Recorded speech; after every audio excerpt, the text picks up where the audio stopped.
And good morning.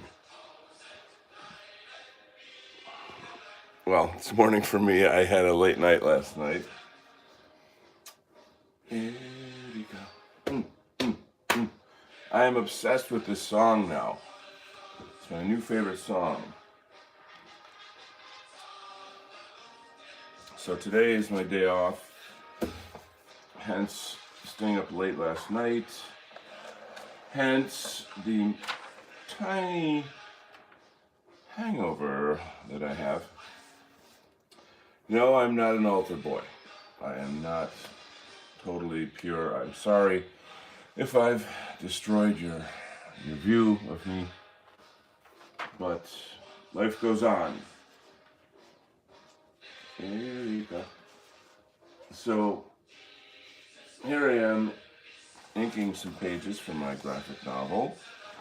Maybe do a teeny look at what's been going on already.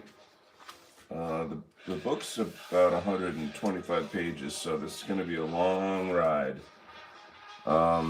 You've seen some of this already, so I'm kind of a little bit clunky. I really like this piece right here. This came out beautifully. As you can see, there's an explosion. This guy on the motorcycle goes in, he finds a body that impossibly survived this enormous explosion. Reveals that he's some old dude. Seems to have some, like he knows the guy or something, something's going on. Maybe he even possibly heals him in some way, who knows. Takes him out of there, and then flash forward or flash back to earlier that day. I'm wondering if you're seeing this. Yeah, I guess you're seeing it. Okay.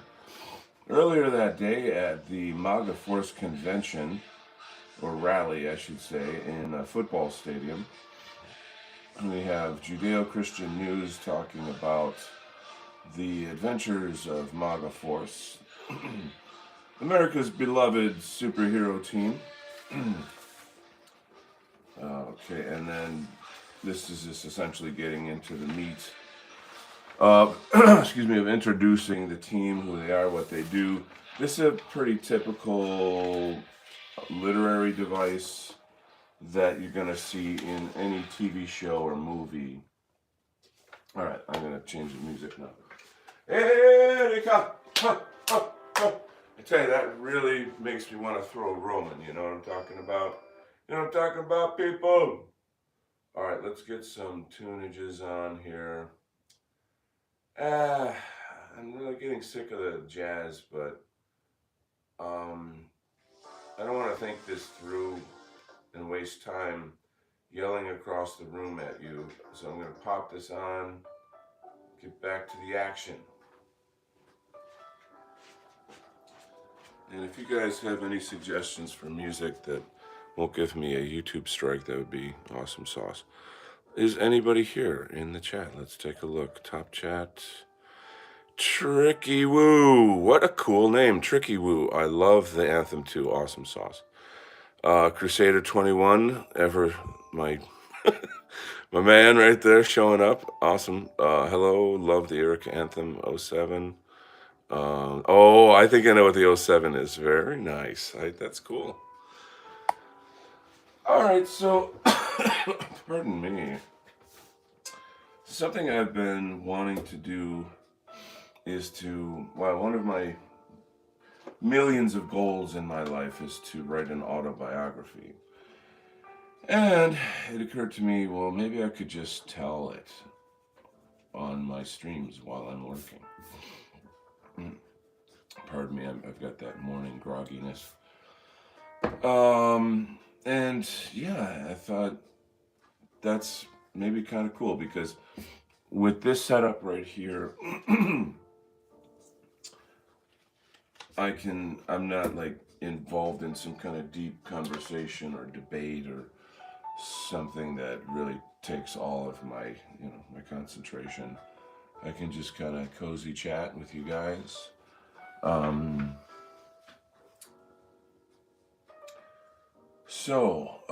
Autobiography, early life, stage one, chapter one. Was born a poor black boy. No, no, no. From the movie The Jerk by what's his name, Steve Martin. So there's a lot of things that I'm going to try to do an oral autobiography where I have to selectively not say things that are private or whatever, and that'll be tricky but interesting. So I'll talk a little bit about my parents. Um, on my mom's side, we have French and English. Her father was a well-known doctor in my community. He did home births, if someone was pregnant, and he would go to their house and deliver the baby there. And being that he was so well known in the community, it gave me a kind of not a status, but oh, Dr. So and so is your grandfather. Wow, and then stories, stories, stories, stories. They talk about him, and that was a source of pride for me. You can imagine. And so and then my mom and my aunt were nurses, and my grandfather eventually had a home office. Um, Interestingly, we when I was 8 years old or 7 years old, we moved to a new house that was right behind my mother's parents' house, and so she worked in his office, his medical office in the basement. Had a really beautiful setup down there, and I was still pretty young, so I, in a sense, be the kid hanging around the office, drawing pictures and looking at magazines in the waiting room, and you know, um, so I do that while my mom was working. And there's a funny story about that. My grandfather, because he had like these kind of back rooms where the patients weren't allowed to go. That's where he kept medical supplies and whatnot. And he had a big, tall box back there that had like a door on it.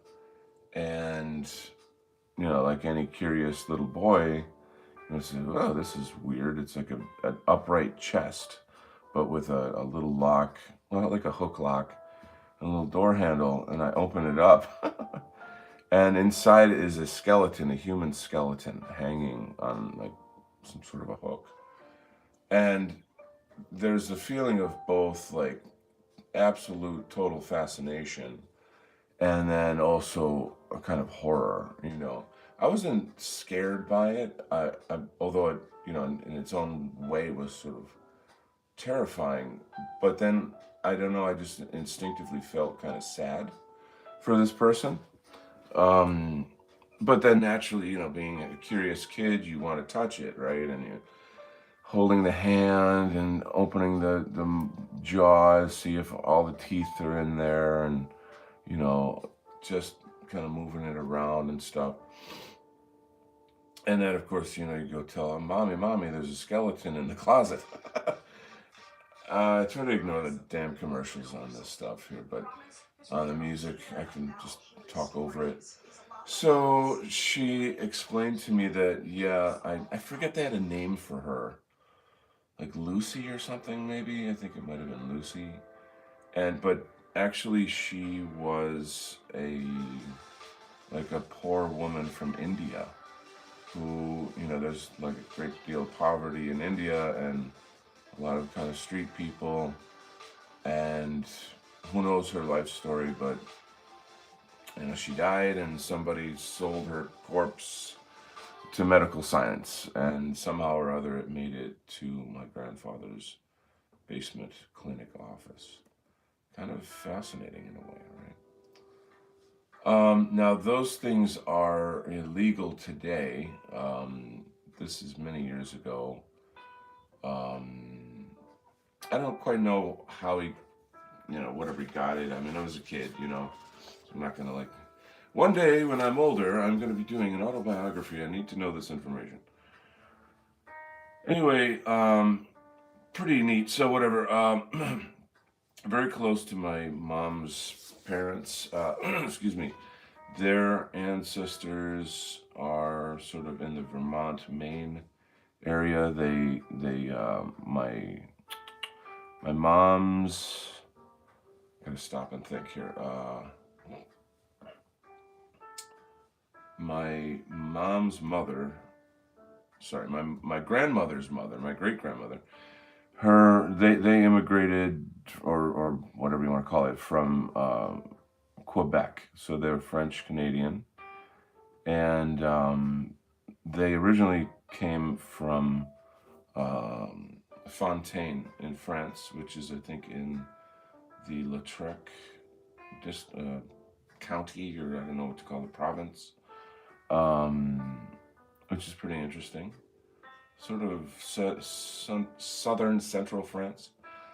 When I told my grandma on my mom's side that I wanted to learn French in high school, she was really, really thrilled about that.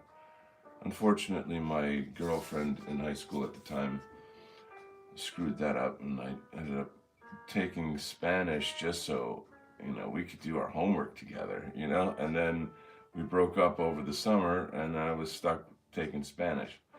So I've always had this, I don't know what to call it. Like, I want to learn French. I'll just say that it's like a thing for me. Maybe my buddy Flash Gorgon can help with that. Wow, I'm getting off topic. What else? So, okay, and then my mother's father, he was a doctor, and his family. Actually, his father was a diamond salesman, like he was a jeweler. And so there's some money on that side of the family with that. Not so much with my mom's side of the family, because, like, when my great grandmother came from uh, Quebec down to Vermont, it was in those days it was the railroad, and the economy and whatnot kind of revolved around the railroad. And so she and her family, excuse me, they made a restaurant at one of these railroad stops. And then my great grandfather, whatever he would hunt for the day, was what was on the menu. So, excuse me, that could be squirrel, raccoon, possum. I mean, you name it, whatever he got that day. And they made a meat pie or something out of it. Um, And then I had the pleasure of visiting my great grandmother in Vermont many years ago. She was 99 years old. She died like a day before her birthday. She would have been 100 years old. Pretty beautiful. But that was a really powerful event. I went with aunts and uncles, and it was one of these like big family Zoom get together and do the family history thing. Uh, my uncle recorded interviews with her, all of this nice stuff. I need to get a recording of that, a copy of that, I should say. So, what else? One thing I'll always remember about my great grandmother, my French great grandmother, I said, do you have any advice for life from me that, like, if there's one thing you want me to remember, what is it? And very immediately she said, don't ever lose your faith. Don't ever lose your faith. And that is still something that resonates with me today. And it's something I teach my son. And on my Telegram, I'm having a pretty interesting, in-depth conversation with my brothers out there about, like, what is God? What's the nature of God? It's a very exciting, interesting conversation. It's the kind of stuff I love. I'm very, very much interested in that topic. Always have been. And I certainly have very powerful faith, but I also, I'm a human being who's kind of human and kind of finding my way and learning and growing, blah, blah, blah. So anyway, where am I going with? So that was a beautiful thing to take with me. I actually had a, what do you call it? Like a portable painting canvas setup. It's an easel, but it's like a looks like a suitcase. You unfold it and then you can go anywhere in nature. And there's a bridge there that was kind of on the border of Maine, I think, and yeah, Maine and Vermont. And so with the beautiful waterfalls and river, all that stuff. And I it was kind of on a main road though, but there I am standing on the bridge with my easel, painting the waterfall and people driving by in their cars, and I didn't give it's just very much the young artist, the young Van Gogh, the French Van Gogh of Vermont. How about that? That's kind of a neat image right there. Beautiful, beautiful experience. The only time I saw my great grandfather on my mother's side was when I was very little. He was at my grandma's house again. That's where the doctor's office was downstairs, etc. But he was in his dying days, and I remember he was like kind of tied to a bed because he would have these like fits where he could like hurt himself or lash out or something, and so he was probably quite senile at that point. And for a little boy of like maybe 5 years old or something, that was a pretty harsh thing to see. Um, it was, it's kind of scary, I guess, in its own way for a little kid. Um, uh, he couldn't talk. I didn't really have maybe a really major connection with him. The story goes that he was kind of abusive. He was a tough guy. Um, of course, they loved him and they took care of him, and as he was towards the end of his life. But I guess my grandmother was afraid of him, and there was some things that happened that nothing like you know weird and shitty like you would hear in today's news. But in those days, I think men were a lot more gruff. A lot. I think I don't know. You grow up in these survival situations, and men can be a lot more and tough and intense and a lot less sensitive and emotional and all of that business. It was a different time, right? Not unusual at all, I would say. But whatever, that happened. So, of course, there's lots and lots of stories of growing up, family time together, all of that.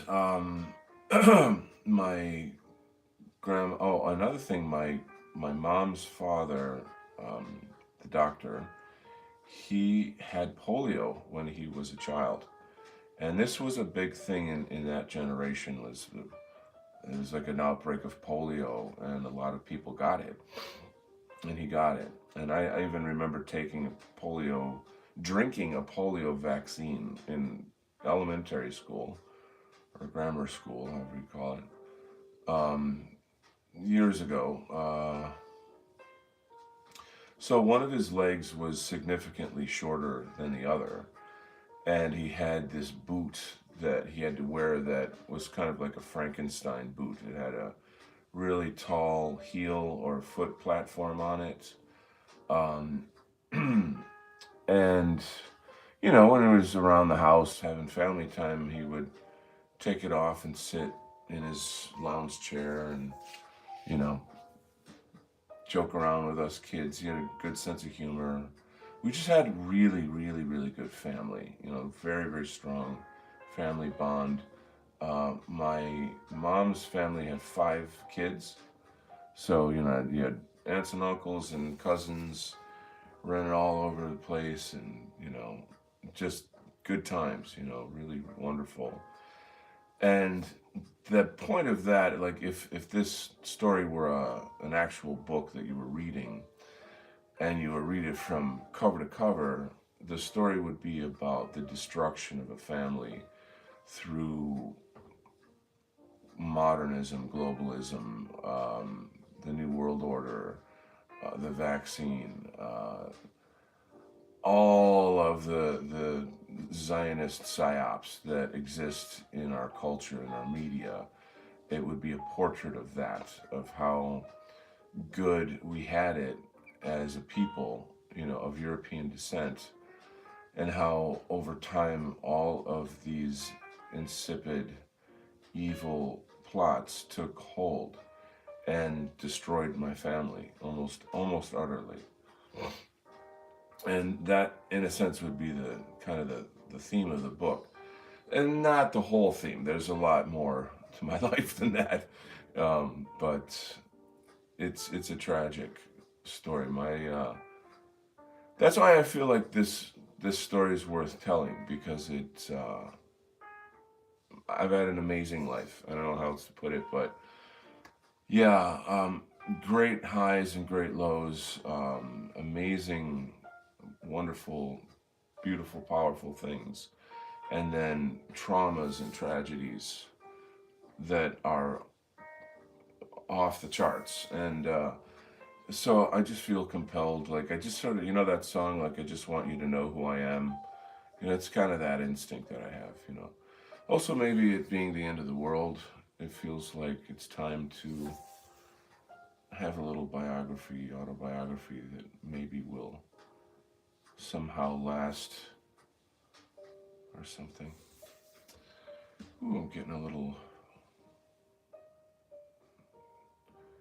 overwhelmed by this topic. All right, maybe I'll check the chat here and give myself a minute.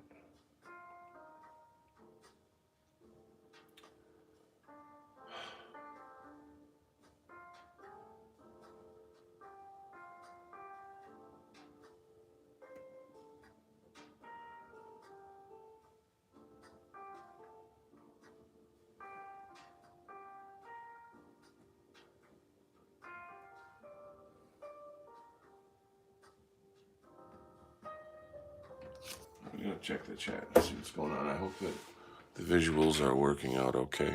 5 people. Holy cow, that's awesome. What's the message behind all the characters showing the pyramids? Sorry, I was late.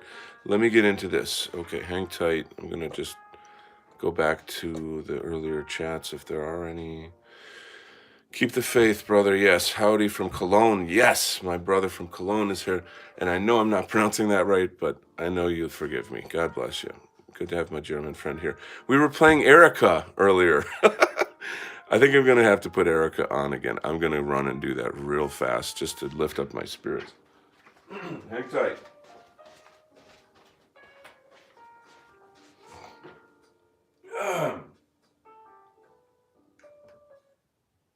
So this is my new favorite song, and away we go. Coming down the line. Hang in there. Okay, there's... Oh. So that's not it. All right. Erica. Love it. All right.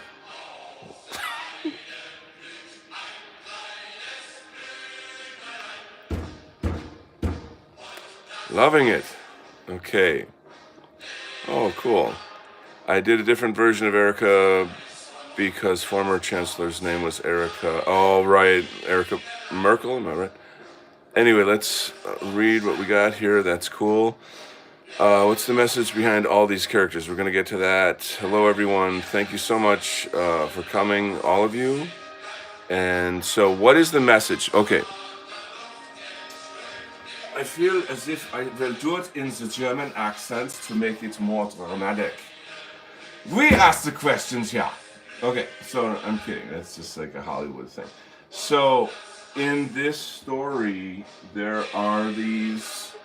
Uh, it's like an analogy of the left as a cult, a globalist cult, and they have these, these symbols that they wear that you see is associated with this demon here. And so, they wear these masks, which of course implies the COVID madness. You can see in the different characters. And if you know, I feel like I'm yelling. Um, if you know about like Hollywood, they have all these little hand symbols that they use to identify that they're part of the culture of the Illuminati. So this symbol I came up with, it's kind of like on the American dollar you have the all-seeing eye in the pyramid. So that's essentially what they're symbolizing.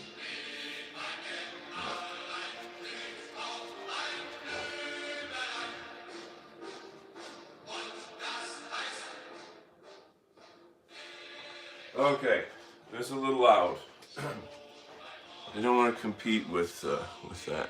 I can't compete with that. I hope that answers your question. And I mean, there's a lot more to come on that topic. Erika, do the German accent, yeah. I would like very much to learn the German language as well. I feel it is perhaps the most difficult language to learn. However, so learning the German language, it will give me insight into the culture. And I feel that would be very good for my learning. Yeah, so that's my German accent. I actually love doing accents. It's like a kind of a stupid hobby or a fun, goofy hobby that I have. One of the hardest ones is Scottish. That's quite hard to do. Um, there's different kinds of English accents, as most of us know. That kind of depends on, how much money you were born into, I think, and what part of England you were born into. And I don't actually know, like, okay, like, I mean, I would know, say, a Cockney accent. Of course, I know that difference. That's pretty bold. Um, but anyway, there you go. So I'm gonna jump around. So I'm using a kind of a pen marker. It's rather like a brush marker. That's more for people, whereas I would use a different. I keep repeating these things in all my shows, but just gonna keep going. So I guess we're on kind of a German. It feels like Oktoberfest. Where's my Stein? Get a nice big tall glass of beer, German beer. Now, getting back to the autobiography stuff, so my father he would joke a lot and talk a lot about the different ethnicities where I grew up. And, if you'd always be like, oh, who's that girl you're looking at school? She's a nice German girl, or she's a nice Irish girl, or she's a nice Polish girl. And he would always add that in, like, oh, she's a nice Irish girl. She'd be good for you. And so he was very kind of, in his time, he wouldn't say racially aware, but like ethnically aware. Like he really, I'll be honest with you, like he explicitly told me that he does not want me to marry black. Like do not race mix. Like he explicitly said that in his lifetime. Being a totally naive young person, I wasn't worldly at all. I didn't know anything about the ways of the world. But I certainly got the message loud and clear, like, this is what Dad wants. Anyway, that's an interesting angle.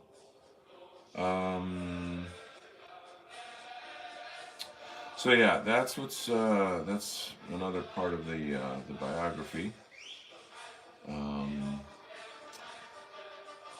So I'm going to continue talking about the kind of early life, but I feel like this music is not the appropriate music. Um, excuse me. I'm going to kind of put this out here for you as well, and you can get a gander at that.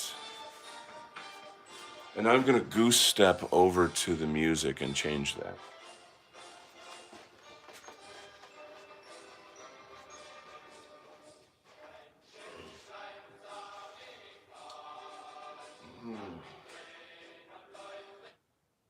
Ah, I'm going to do some lo-fi, I think. You guys like lo-fi? I always thought lo-fi would be, we should do some white positive lo-fi music. That's a little too chill. No, that's too chill. Hold on. I'm not trying to put anyone to sleep. I'm sorry for not having this, like, here we go. Tuesday jazz. We'll just let that run. Come on, Tuesday jazz. Sorry for the dead space here, guys. Just talk amongst yourselves, okay? There you are. I, I don't have to have music on when I draw, but I really like it. It just is very comforting. All right, I'm going to check the chat again here. Mark Twain famously said, "Life's too short to learn German." And perhaps he's right. You need to grow up in the environment to get the small notions. Yeah, Westerwald. So here's an interesting story from my German friend in Cologne. When I was, this I guess is jumping ahead in the biography story, autobiography. I'm about, at this point, I'm about 20. Oh God, how old was I? Like, I don't know. In my early 20s, I'm in college. I'm an art student, fine art student. And really, it's like a golden age for me. I'm really enjoying my art degree. I'm a fine art major. And I'm just, wow, I'm really coming to my own, I'm coming into my own as an artist. And I'm just super into it all. And I thought, you know what I want to do? I'd like to go to, because at the time I was really into German expressionism, not abstract expression. German expressionism would be, Catholic Kollwitz, Emil Nolde, all this kind of World War One, World War Two art that is significant for that period in time. And I, and then you even have like this sort of Egon Schiele is very cliche but very famous for that age and stuff. And you know, I was into that hardcore, so I thought, you know what, I want to go to Germany and do like an exchange program or a summer program or some kind of something to give me a reason to get over there and study art. I want to go to the museums. I'd like to just get into it, right? So I had excuse me, my art history professor, who oddly was like a gay Jew. But he really helped me to get all the paperwork together to go do that. And I, filled out the paperwork. I did everything that I had to do, applied, yada, yada, yada. And it would be a summer program where I would go to, you know, specific museums that were famous for their collections of German expressionist art. Those were all kind of within, like, not, they weren't all far away from each other, like within, a train's ride or to this and that city. And then it would just be a summer in Germany. And then, of course, at the end, I would have like a major paper that I would have to write, and to discuss and document my learnings and da da da da. And man, I was freaking stoked about it. I mean, I was super, super excited to go do this. And the college denied my application. And I feel horribly sad about that. And I often think, where would I be today had I gone to Germany instead of Japan? Because when that got rejected, then I switched gears and I applied for an exchange program in Osaka, Japan, which I got, and then I spent a year in Japan studying, Japanese painting, traditional ink painting, Zen Buddhism, um, and that obviously totally changed the trajectory of my life. Totally. So imagine, like, had I gone to Germany, like, would I have come back? Would I have met a nice German girl, like my dad would have wanted? You get what I'm trying to say. So, like, I often muse on that and think, like, gosh, where could I have been today? Had that happened. I feel sad, but at the same time, my experience in Japan, of course, is quite profound. And you have to understand, like, at that time in my life, my father had died, sort of recently. Like, it was just a month before I graduated high school. And I was profoundly traumatized by this, like, deeply, deeply traumatized by this. And my mom she just essentially had a total mental breakdown and couldn't, like, she needed our help, not the other way around. Like, we had to, take care of her, and there was pretty much nobody to take care of us. So it was a very, very, very uh, painful time in my life. And my interest in Zen and these things was largely about trying to find a way to manage my pain. That through meditation I could control this and that I could survive. Because for me it was a sense of, like, an emotional survival, and it did help me profoundly, and it built, or how do I put this, but it created a root of my spirituality, a root in meditation, in metaphysics, from which I could apprehend existence in my life and my, all the questions and problems of life, yada yada. So, it's great that that happened and that I have that, but at the same time, where would I be today? I don't know. It would be so cool. Maybe I would have run into some of you guys, and we could have been friends back then or something. I don't know.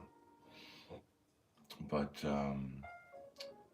so getting back to the autobiography.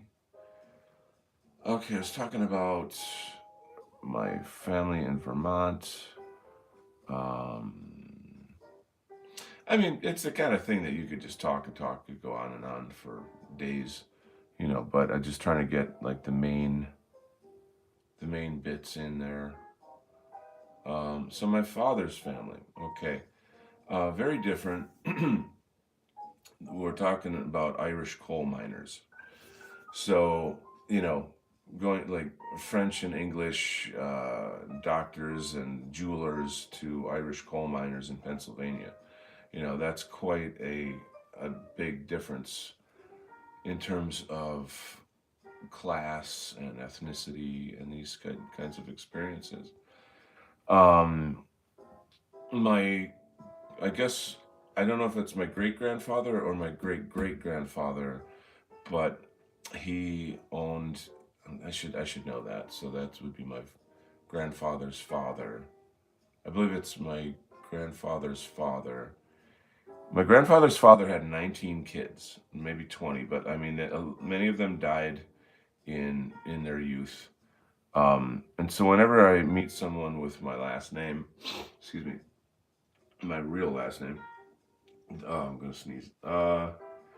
Then I always have to say, so where where's your family from? And if it's somewhere in Pennsylvania, bing, and I in college I actually did meet one of my cousins and her sister, which both of them would obviously been related to me, and it's a little creepy, but like I kind of liked her up until I found out that we were related. It's horrible, right? Um, anyway, I probably should edit that out of this. Oh God, somebody's gonna. Yeah, but anyway, so whatever. That's just a funny story. Um, but it's kind of wild though that 19 kids. This is a different time, So, Irish coal miners, not the best job you want to have. Like you can only imagine the risks, people dying, the who knows what kind of cancer and shit people got later in life. But let's go back even earlier than that. Um, my great grandfather, actually, I think it's my great great grandfather. He owned a bar. So typical Irish. You. What's wrong with you Irish when you're drinking? You've got such a trouble. You don't know how to hold your alcohol, is what it is. You've got a devil in a bottle there. Don't be drinking all the day long. You're wasting your life away. Saints forbid. Can't be doing that. That'd be terrible. So anyway, there's a little Irish accent for your entertainment there. And yeah, so he owned a bar, and in those days, and it was by like a baseball diamond.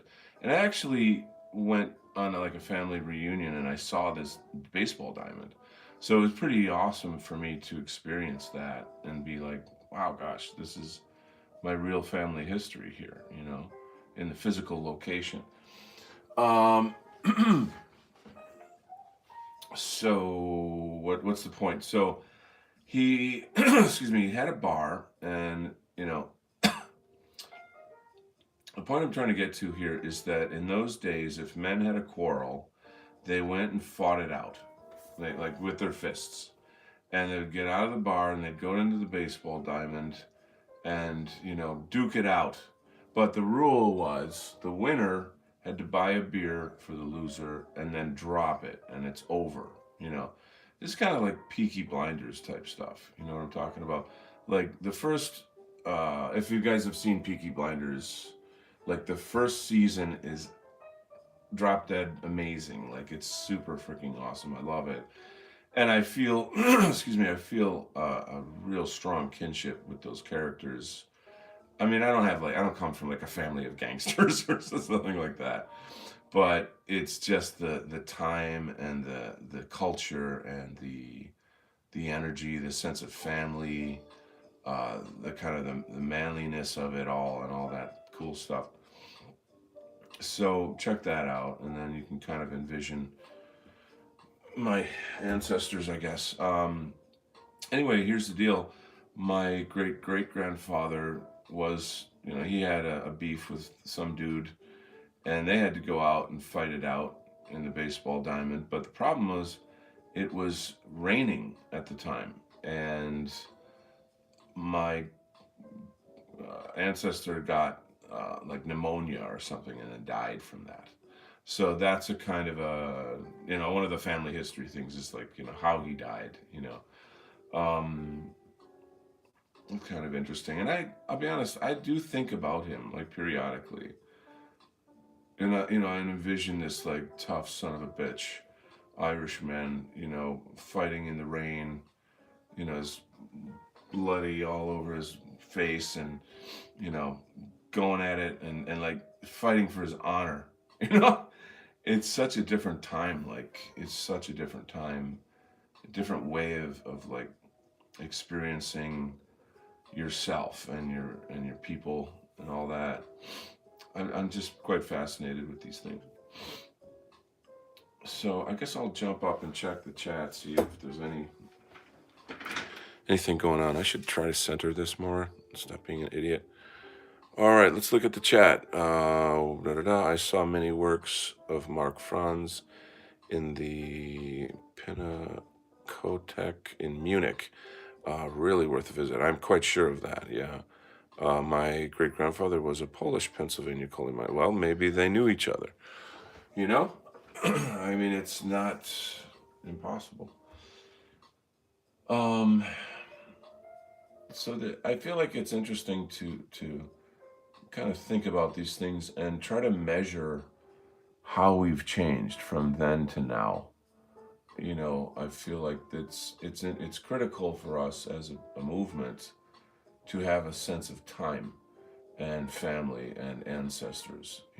To also, I feel like it's maybe we should be praying to our ancestors. Now, when I say pray to, not like they're gods. I don't mean that. Pray for them, to them, communicate with them.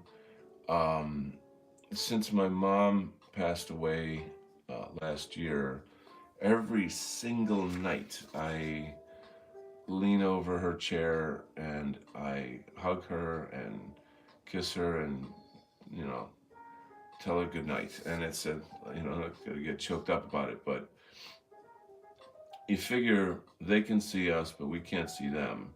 So like, it's almost rude not to talk to your ancestors.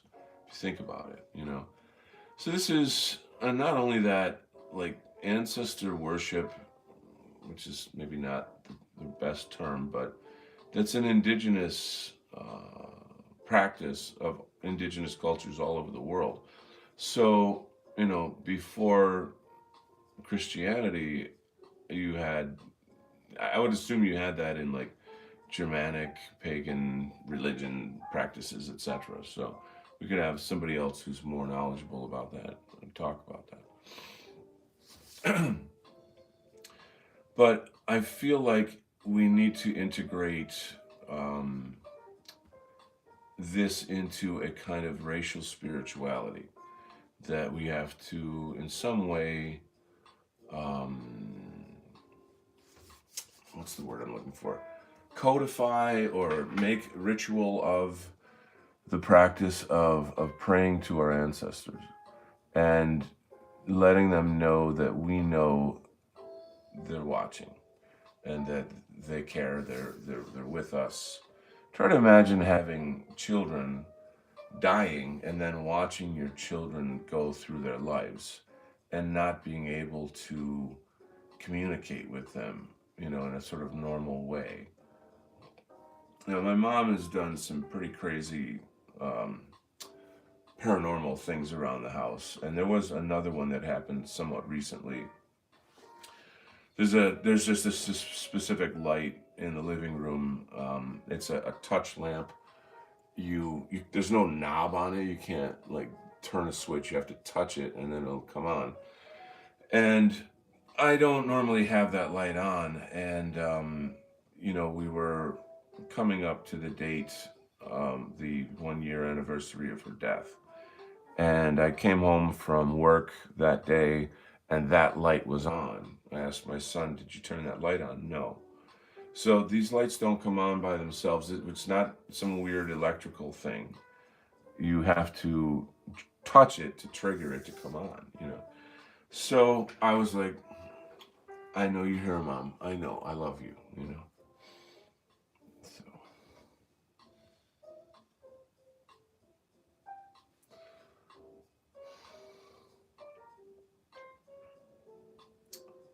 so there's another very tragic story about another Irish Pennsylvanian ancestor of mine. I would say we're Scots Irish. I believe I did a little research on the etymology, and I mean Scots Irish are actually normally not the kind that you would see working in a in a like a mine, a coal mine or something. But I don't quite have the answers on it. Anyway, get to the story. So this is an uncle, like a great uncle, who was working on the railroad. This is a really bad story, so brace yourself. He got stuck in between two rail cars that came together, and he's like crushed in the middle of these two rail cars. But he was alive, and the people at the railway station had to run to his wife and mother and family and say, he's dying, come now because when we pull the rail cars apart, that's it. He's gonna die. So this is your last chance to talk to him. That's over the top, over the top horrible. My uncle, my father's brother, used to tell me that story like over and over and over, and it not like a pleasant story, but it really, he was a little child when that happened. And then the other thing is, in those days, you didn't have all these fancy like, oh, I don't know, like people who would come in and take the body and blah blah blah, make it all nice and clean. You took the body to the living room of the family and you put it there, and then the family had to, you know, get a coffin and do all that dirty work. So, how brutal was that? How absolutely traumatic would that be? I mean, it's off the charts. I just can't wrap my head around that. Like, if you had to do something like that, how would it change you as a person?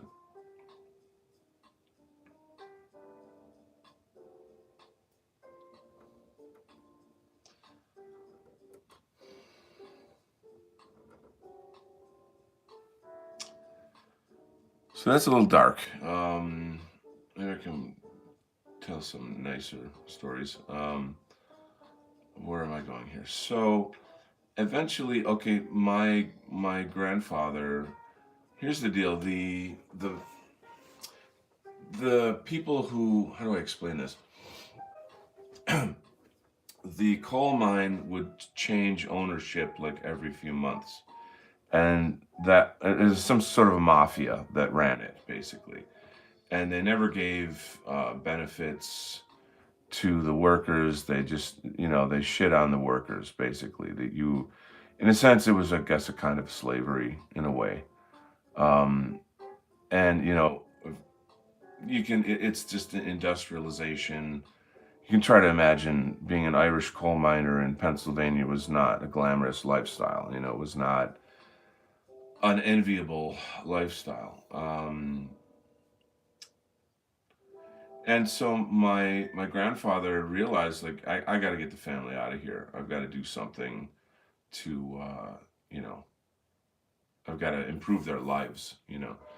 And so, because my father has a brother and a sister as well, so he heard about another opportunity in a different area and went and checked it out, and then essentially went and got a job there and moved there himself, and then over time, got the money together to bring the rest of the family up.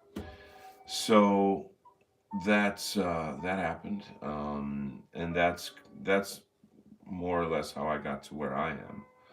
Um, World War II kicked in, and everything was about that, the war and the war effort. Um, the attitude about the war was much more, I don't know, patriotic, I guess, than kind of what we know and what we have today. Um, mm, but yeah, my uncle, my father would just tell me about different uncles that and the different things they did. I had one that became a priest, and that was the huge honor for my family. Like, for one of the uncles to become a priest in an Irish family was massive, very very great honor for the family. So they were quite proud of that. Um, I remember that they would drive from Philadelphia to New York City to go see baseball games. Uh, just a lot of nice stories around that time. With my uncle and my dad growing up. So I guess that kind of segues over to my dad. Um, I guess I can't get too detailed. I have to figure out what I'm gonna say about that. But I've got 9 people here listening to me jabber. So say hi in the chat, 9 people, whoever's new here. I'm reading the chat. One of my ancestors was a worker who worked on the Titanic. Wow, that's pretty crazy. Yeah, man, this was insane. My great grandfather motioned to the conductor of a train to back up and crush someone, and yeah, that's so horrifying. I know. I don't know the details beyond that. Yeah, you know, it seems like in our grandparents' day and beyond, like there's a lot more of this kind of like maybe there were like no regulations or I don't know, but it just seems like it was a more perilous time to live, I suppose. So my dad, if you were to like see old photos of him growing up, like from as a kid, he was freaking cool. He was the cool dude. Like he was like very popular with the ladies. Um, I I'll tell you, and I think he alluded to this. So, gosh, you have a huge family, and you've got like many aunts, and your mother and your grandmothers, raising you, and you're the youngest in the family. So, frankly, you're spoiled. You're the youngest, so you get all the love and attention. And so I think that in some regard that kind of gave him a lot of confidence, and then that exuded in just the way that he was. He was very hugely popular, funny guy, very very religious, very spiritual. In fact, he became a teacher at a local Catholic school where I grew up. And I can remember, I of course had to go to Catholic education as well. And after my class, I would go to his class and wait for him to finish so that he could drive us home. And seeing him as a teacher in front of a class was pretty, that's a pretty powerful image in my head. Um, he also became what's called an extraordinary minister, which is in the Catholic Church, it's basically like a lay person who can give Eucharist during the Mass. I can remember we had a backyard Mass once. We held a Mass in our backyard. We had Bible studies at my house. I grew up just in a very, very rich, devout Catholic environment, and it was absolutely beautiful. It was really, really, really beautiful. I miss, deeply. I miss the comfort and the culture of that. Um, sad to think about, but you have to cherish your memories. I always kind of say that like life is just a bunch of photographs. You know, everything happening now is just a memory. Time is moving on. Uh,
So there's an interesting story about my dad's youth.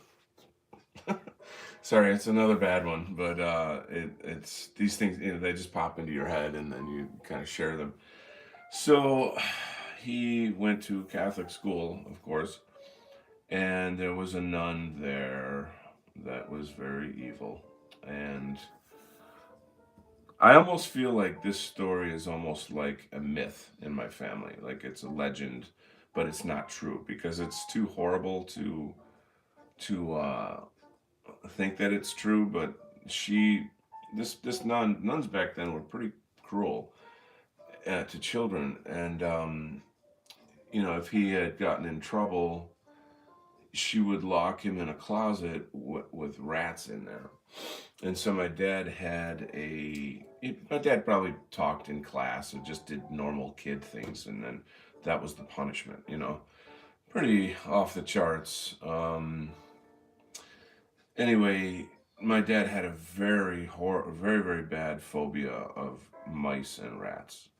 So, my brother and I would think it was cute to joke about it, but of course, looking back, that's some pretty harsh stuff.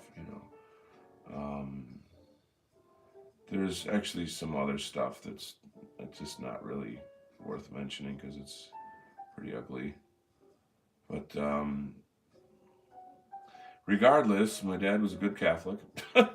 um, that didn't sway him, and he certainly, he was extremely loving. He was just a very, very, very loving, supportive, understanding father. I remember at his funeral, uh, we went to a church that was an enormous church. Like it had a very, very big space, and seeing like the whole church filled with people, it astonished me because it made me realize I never knew that he was so loved. I never knew that he had like so many friends. It was really. It's funny how like you don't know things about your parents maybe until it's too late or something like that. They have a life of their own because you're their children. They don't want to kind of tell you certain things or whatever, and then later you find out like, well, they're people too. They have a history of their own. And my dad, when I was in high school, before he died, he he had a friend, a good Polish friend, who had a bar, in the kind of the town where he grew up nearby, and took me to the bar when I was like, I don't know, 17 or something, and I just got like a Sprite or some kind of pop. And his whole thing was like he really wanted to show me the world of men. It was like, hey, they're all saying each other's names and they're all bantering and, look who's here, hey, well, that kind of like community bar feeling, what I'm talking about. And then bringing his son into the bar, whoa, that was a big deal. And oh, you're a man now. You can have a Pepsi. So it was funny to be able to do that. I'll be honest, at that age, I was not intimidated, but I wasn't comfortable because I'm like, wow, I'm in a bar with a bunch of old men. What's I don't fit in here. I'm a kid. But I didn't hate it. I thought it was cool. And what I just really, really, really noticed is how desperately my dad wanted to be there for me, when I grew up.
maybe I can think of more positive things to talk about.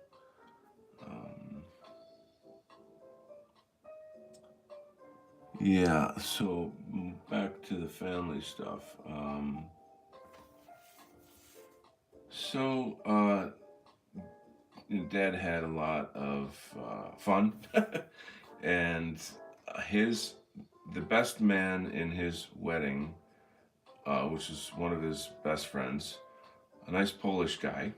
Um, Turns out that when I was, oh gosh, I don't know, about 8 years old or so, we moved to another neighborhood, and I was just like 2 blocks away from my dad's Polish best friend. And he had a son my age and my brother's age as well. Turns out his son became my best friend. So that was so cool. That was super super cool. Um, and that friend and I we're still in touch. You know, he lives pretty far away, but we're still in touch. And that friend was a drummer, and that kind of had a huge role in getting me into music. That's another episode right there. But so my dad would say things like, "Oh, tell Mr. Polish friend, do you remember Susie Q from that time, whatever." And then I don't know what they're talking about, but I would go over and tell the friend, and he would laugh and be like, "Oh my gosh, don't tell your kids that stuff." It's like they were just having their kind of manly banter, remembering the good old days before marriage or something. And it kind of implied like, they had like a lot of fun when they were young. And whenever I come across old photos of my dad, like he's just beaming with like energy. He's just beaming with joy, and he's just got style and class. He's just a cool dude. So that's always nice. Very handsome guy. Mm, what else? I guess it's always a little hard concentrating and drawing, or drawing and talking at the same time. But um, well, I'm going to check the chat. I think it's that time. Let's take a look. I didn't talk about my mom's past. 10 people here. Welcome to 10 people. Hey, Simon JJ's here, and Robert Pyle is here. Good to see you guys. Let's see what you guys are talking about. Friend of mine, grandmother. A friend of mine, my grandmother told me how they, at 16 years old, would jump off the Rhine. It must have been a bridge, grab hold of a ship, and have themselves pulled up the river. That's exactly what I'm talking about.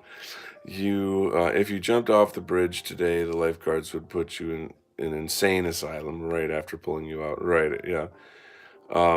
I've got a well. If I have a certain story I'd like to tell, but if I do, it'll give away my geographic location. So there's some crazy stories. But the lifeguards, that's pretty funny. Our forebears were simply far tougher dudes than we are. That's so, so true. And something we should aspire to. Yeah, they were. Hello, Ted Late. Some fine pen work. Thank you. So, let's see, where do I go from here with this story? Well, I could go on and on, but I want to talk a little bit about my mom, or maybe my grandparents. That'd be a back up just a touch. So my grandfather, the doctor with polio, he worked in a like the big hospital in our town, and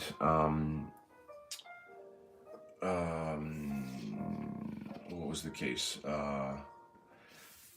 There was a nurse there who was very pretty, and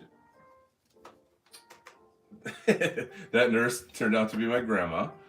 And excuse me, oh, that was terrible. See, that's what happens when you're drinking bubbly drinks. But she tell a funny story about how she's walking down the hall in the hospital, and she, walked past my grandfather, and then she turned around and thought to herself, if he turns around and looks at me, that means he likes me.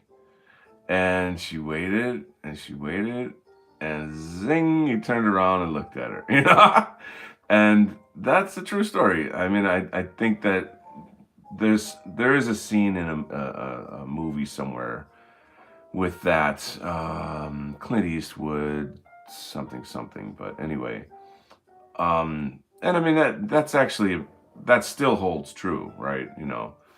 Uh, I'm sure maybe a lot of us have had similar experiences, something like that. But so yeah, they met at the hospital, got married, and there you go. So this is the grandma. The family's from Vermont. I had the five kids, on and on. So then, okay, my mom, she knew from day one that she wanted to be a nurse. And I'm always amazed at people that in childhood they somehow know what they want to be. And all through life, that's a thing, like, oh, I'm going to be this when I grow up. I feel like they're very lucky, because it's pretty hard for young people like my son thinking about college and what do you want to be? I don't know. I mean, most teenagers, they don't have a clue about that stuff. And then in life, there's just so many changes that happen that, and I think even if you do go to school for X, you're going to change your career a bunch more times, etc. So, anyway, there's all that kind of stuff. And so, my mom was just, again, very, very conservative. My parents met through a Catholic youth club. There's a crazy story about how my dad, somehow, how do I say this?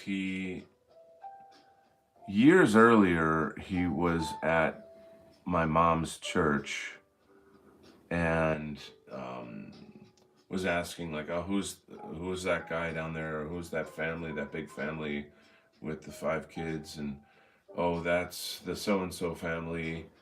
And my mom was a child at the time, so like he actually had seen her uh, like years earlier, not knowing that that would be the woman that he would marry. They were just kids at the time. It's kind of interesting, almost like karmic in some sort of way. Um, I'm wondering if you guys can see what I'm doing here. What else? So, yeah, I mean, she would always say that she like wasn't good at school, like academics and this and that. She was very musical. My mom's family is very musical. Her father was a big band orchestra conductor, played the organ. All the uncles and aunts, whatever, I guess they played instruments and marching band, that kind of stuff. But my mom really continued with it. She, I think, was, just like really went farther with it. I can remember as a kid going to concerts with her playing in an orchestra. And like what a big deal that was. Of course, we all had to get real dressed up for that, and that was a big thing. Uh,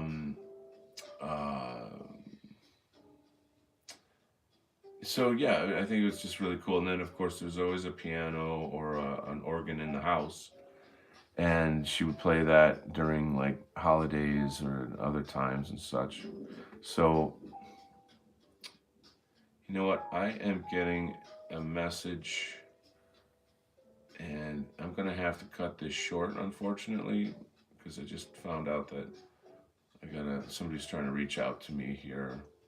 So I'm gonna have to do a to be continued with you guys. But I'm very grateful for your time and your friendship. Thank you for coming and hanging out. Please, I guess if you probably are all subscribed, but please share the video to friends, and hope you guys have a good day. I got to run. Take it easy to you too, and God bless you all. Love you so much. We'll be online again soon. I'm probably going to do this again a little later today, to be honest with you. Okay, God bless.